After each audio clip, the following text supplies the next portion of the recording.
Welcome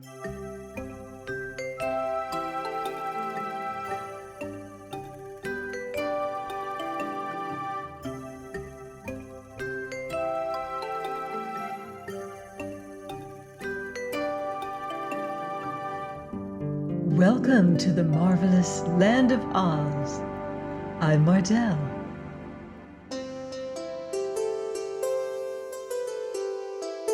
Reading The Patchwork Girl of Oz by L. Frank Baum.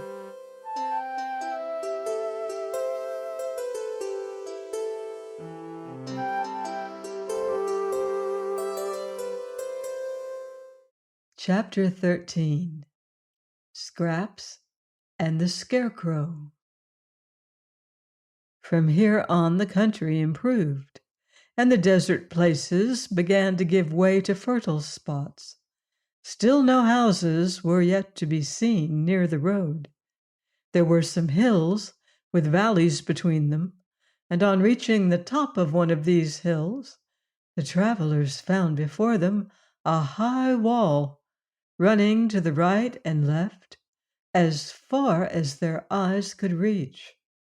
Immediately in front of them, where the wall crossed the roadway, stood a gate having stout iron bars that extended from top to bottom. They found on coming nearer that this gate was locked with a great padlock, rusty through lack of use. "Well," said Scraps, "I guess we'll stop here." "It's a good guess," replied Ojo. "Our way is barred by this great wall and gate. It looks as if no one has passed through in many years." "Looks are deceiving," declared the Shaggy Man, laughing at their disappointed faces. "And this barrier is the most deceiving thing in all Oz." "It prevents our going any farther, anyhow," said Scraps. "There's no one to mind the gate and let people through, and we've no key to the padlock." "True," replied Ojo, going a little nearer to peep through the bars of the gate. "What shall we do, Shaggy Man? If we had wings, we might fly over the wall, but we cannot climb it, and unless we get to the Emerald City, I won't be able to find the things to restore Unc Nunkie to life." "All very true," answered the Shaggy Man quietly, "but I know this gate, having passed through it many times." "How?" they all eagerly inquired. "I'll show you how," he said. He stood Ojo in the middle of the road and placed Scraps just behind him, with her padded hands on his shoulders.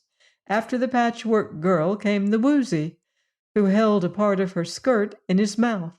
Then last of all was the Glass Cat, holding fast to the Woozy's tail with her glass jaws. "Now," said the Shaggy Man, "you must all shut your eyes tight and keep them shut until I tell you to open them." "I can't," objected Scraps. "My eyes are buttons, and they won't shut." So the Shaggy Man tied his red handkerchief over the Patchwork Girl's eyes and examined all the others to make sure they had their eyes fast shut and could see nothing. "What's the game, anyhow, blind man's bluff?" asked Scraps. "Keep quiet," commanded the Shaggy Man sternly. "All ready? Then follow me." He took Ojo's hand and led him forward over the road of yellow bricks toward the gate. Holding fast to one another, they all followed in a row, expecting every minute to bump against the iron bars. The Shaggy Man also had his eyes closed, but marched straight ahead nevertheless, and after he had taken 100 steps by actual count, he stopped and said, "Now you may open your eyes." They did so, and to their astonishment, found the wall and the gateway far behind them, while in front the former blue country of the Munchkins had given way to green fields, with pretty farmhouses scattered among them. "That wall," explained the Shaggy Man, "is what is called an optical illusion. It is quite real while you have your eyes open, but if you are not looking at it, the barrier doesn't exist at all. It's the same way with many other evils in life. They seem to exist, and yet it's all seeming and not true. You will notice that the wall, or what we thought was a wall, separates the Munchkin country from the green country that surrounds the Emerald City, which lies exactly in the center of Oz. There are two roads of yellow bricks through the Munchkin country, but the one we followed is the best of the two. Dorothy once traveled the other way and met with more dangers than we did. But all our troubles are over now for the present, as another day's journey will bring us to the great Emerald City. They were delighted to know this and proceeded with new courage. In a couple of hours, they stopped at a farmhouse where the people were very hospitable and invited them to dinner. The farm folk regarded Scraps with much curiosity, but no great astonishment, for they were accustomed to seeing extraordinary people in the land of Oz. The woman of this house got her needle and thread and sewed up the holes made by the porcupine quills in the Patchwork girl's body, after which Scraps was assured she looked as beautiful as ever. "You ought to have a hat to wear," remarked the woman, "for that would keep the sun from fading the colors of your face. I have some patches and scraps put away, and if you will wait 2 or 3 days, I'll make you a lovely hat that will match the rest of you."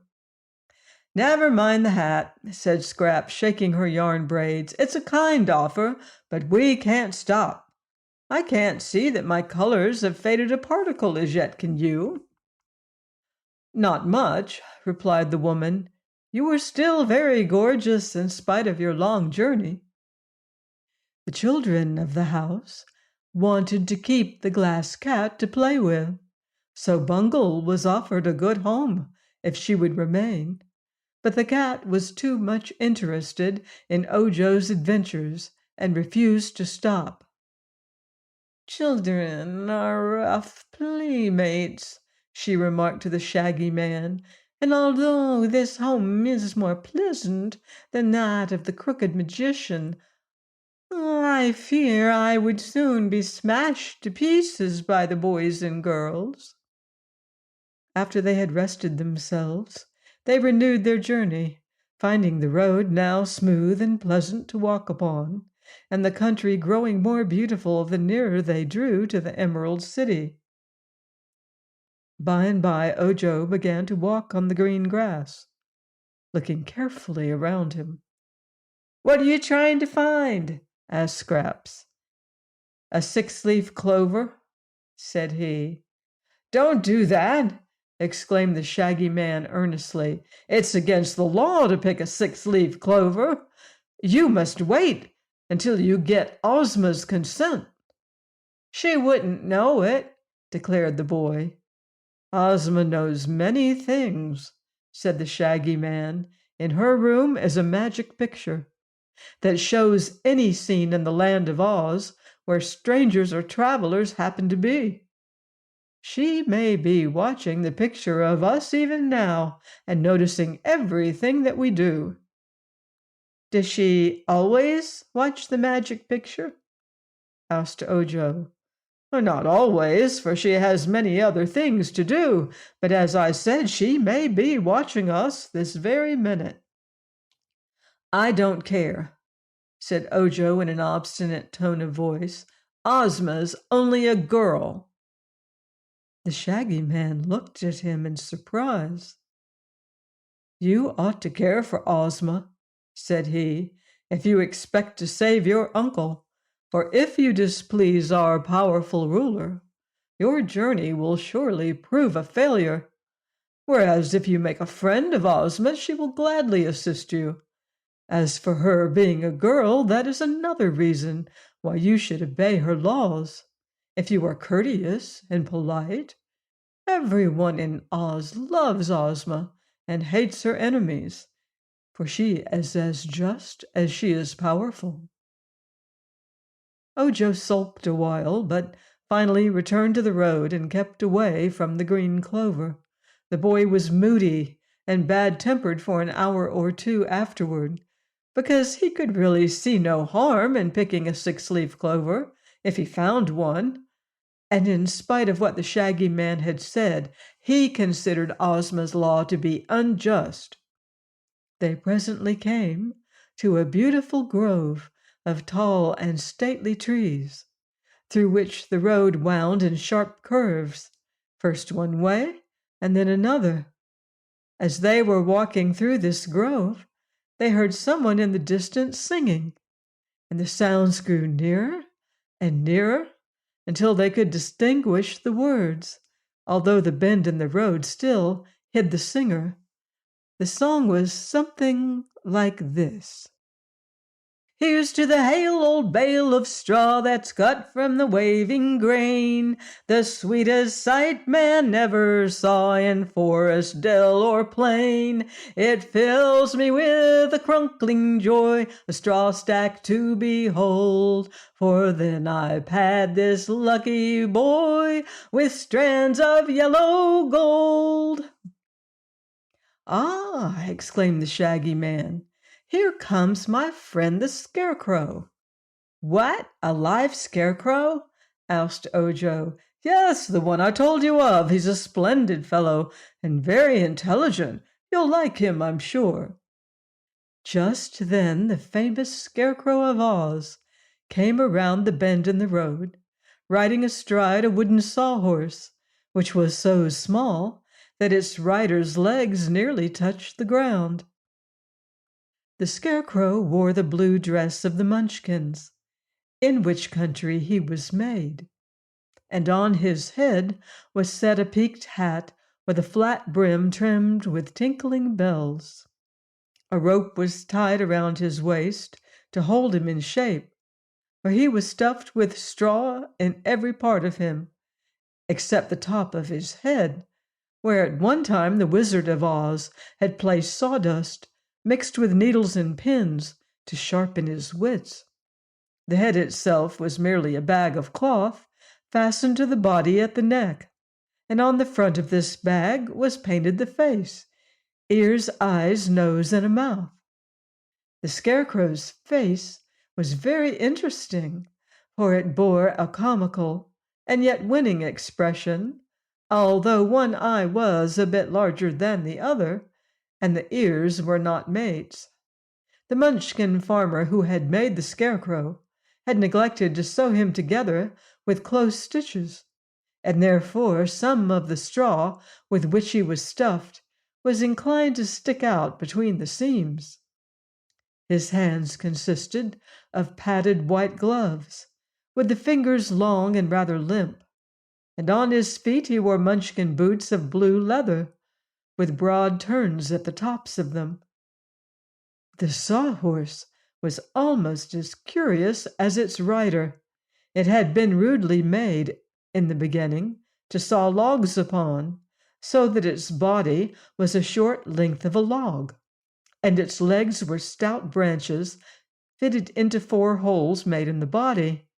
The tail was formed by a small branch that had been left on the log, while the head was a gnarled bump on one end of the body. 2 knots of wood formed the eyes, and the mouth was a gash chopped in the log. When the sawhorse first came to life, it had no ears at all, and so could not hear. But the boy who then owned him had whittled 2 ears out of bark and stuck them in the head, after which the sawhorse heard very distinctly. This queer wooden horse was a great favorite with Princess Ozma, who had caused the bottoms of its legs to be shod with plates of gold so the wood would not wear away. Its saddle was made of cloth of gold, richly encrusted with precious gems. It had never worn a bridle. As the Scarecrow came in sight of the party of travelers, he reined in his wooden steed and dismounted, greeting the Shaggy Man with a smiling nod. Then He turned to stare at the Patchwork Girl in wonder, while she in turn stared at him. "Shags," he whispered, drawing the Shaggy Man aside. "Pat me into shape. There's a good fellow." While his friend punched and patted the Scarecrow's body to smooth out the humps, Scraps turned to Ojo and whispered, "Roll me out, please. I've sagged down dreadfully from walking so much, and men like to see a stately figure." She then fell upon the ground, and the boy rolled her back and forth like a rolling pin until the cotton had filled all the spaces in her patchwork covering, and the body had lengthened to its fullest extent. Scraps and the Scarecrow both finished their hasty toilets at the same time, and again they faced each other. "Allow me, Miss Patchwork," said the Shaggy Man, "to present my friend, the Right Royal Scarecrow of Oz. Scarecrow, this is Miss Scraps Patches. Scraps, this is the Scarecrow. Scarecrow, Scraps, Scraps, Scarecrow." They both bowed with much dignity. "Forgive me for staring so rudely," said the Scarecrow, "but you are the most beautiful sight my eyes have ever beheld." "That is a high compliment from one who is himself so beautiful," murmured Scraps, casting down her suspender-button eyes by lowering her head.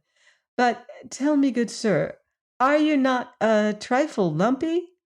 "Yes, of course, that's my straw, you know. It bunches up sometimes in spite of all my efforts to keep it even. Doesn't your straw ever bunch?" "Oh, I'm stuffed with cotton," said Scraps. "It never bunches, but it is inclined to pack down and make me sag." "But cotton is high-grade stuffing. I may say it is even more stylish, not to say aristocratic, than straw," said the Scarecrow politely. "Still, it is but proper that one so entrancingly lovely should have the best stuffing there is going. I'm so glad I've met you, Miss Scraps. Introduce us again, Shaggy." "Once is enough," replied the Shaggy Man, laughing at his friend's enthusiasm.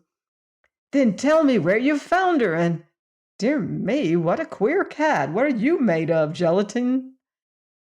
"Pure glass," answered the cat, proud to have attracted the Scarecrow's attention.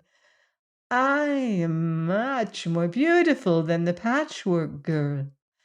I'm transparent, and Scraps isn't. I've pink brains. You can see 'em work.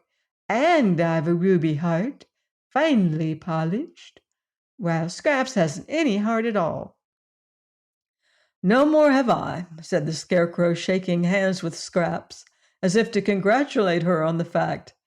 "I've a friend, the Tin Woodman, who has a heart, but I find I get along pretty well without one, and so, well, well, here's a little Munchkin boy, too. Shake hands, my little man. How are you?" Ojo placed his hand in the flabby stuffed glove that served the Scarecrow for a hand, and the Scarecrow pressed it so cordially that the straw in his glove crackled. Meantime, the Woozy had approached the Sawhorse and begun to sniff at it. The Sawhorse resented this familiarity, and with a sudden kick, pounded the Woozy squarely on its head with one gold-shod foot. "Take that, you monster!" it cried angrily. The Woozy never even winked. "To be sure," he said, "I'll take anything I have to, but don't make me angry, you wooden beast, or my eyes will flash fire and burn you up." The Sawhorse rolled its knot eyes wickedly and kicked again, but the Woozy trotted away and said to the Scarecrow, "What a sweet disposition that creature has! I advise you to chop it up for kindling wood and use me to ride upon. My back is flat, and you can't fall off."